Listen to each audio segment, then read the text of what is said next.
busy. And of course, we don't know any details identifying wise when it comes to the suspect. That, of course, will be answered in time. We're going to go back now to our Lily Cummings, who is at UMC. She's been there all morning, and I believe she's joined by one of our lawmakers. Hey there, Lily.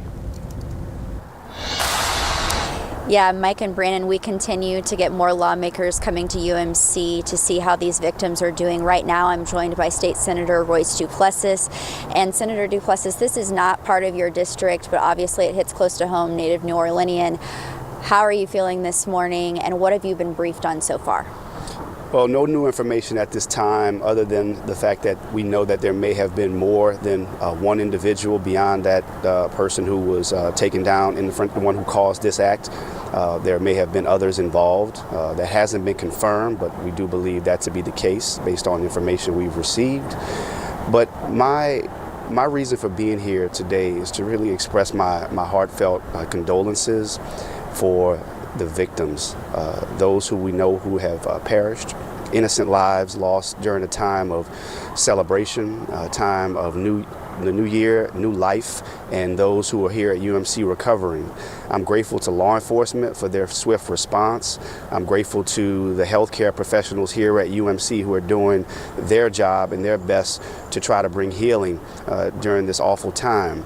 And as we continue to assess what may have gone wrong, what we know is that there was an individual who had his mind made up that he was going to cause harm and bring tragedy to a time of what should have been great celebration. And my message to all New Orleanians and everyone across the world who has us on their mind and on their heart is for us to come together and for us to lean on one another during this time as we go forward, which we know will be a moment where New Orleans will continue to be in the spotlight. Sugar Bowl tonight. We have the Super Bowl in a few weeks. We have Mardi Gras. So this is our time to come together, to stand together, and to obviously condemn this horrible act of terror.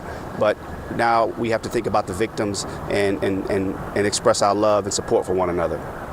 Definitely, and we've heard from local lawmakers saying that they're looking at ways to improve safety in the Bourbon Street and downtown New Orleans area.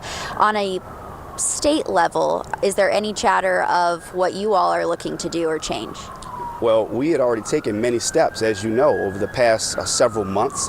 A lot of resources had already been put into making the French Quarter safer to try to prevent incidents like this. So as law enforcement assesses what went wrong in terms of barricades and bollards that try to restrict vehicles from doing this very thing, law enforcement is going to make that assessment and then make future recommendations. Look, we know this is not the first time we've seen something like this happen. Anytime you have a large crowd congregating, it presents an opportunity for vehicles to harm innocent pedestrians, and that's what happened in this instance. So all of the assessments are being done by law enforcement right now, and anything that we can do at the state level, I'm going to work with my colleagues, I'm going to work with the governor, I'm going to work with local law enforcement to put whatever resources are necessary to ensure that nothing like this ever happens again.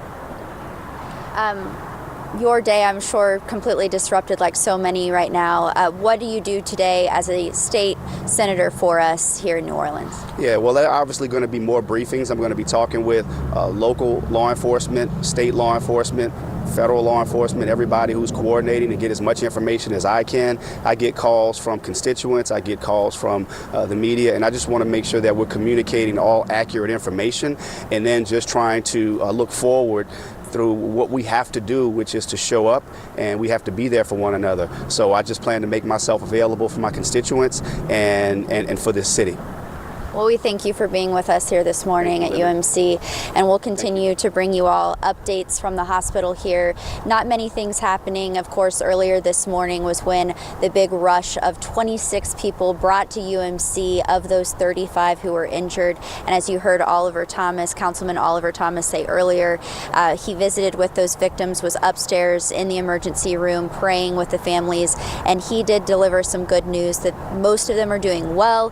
He said that the two officers who were shot were in stable condition, that they were up talking, and that Chief Kirkpatrick had been here to visit those officers as well. So that's the update that we have here from UMC at this hour.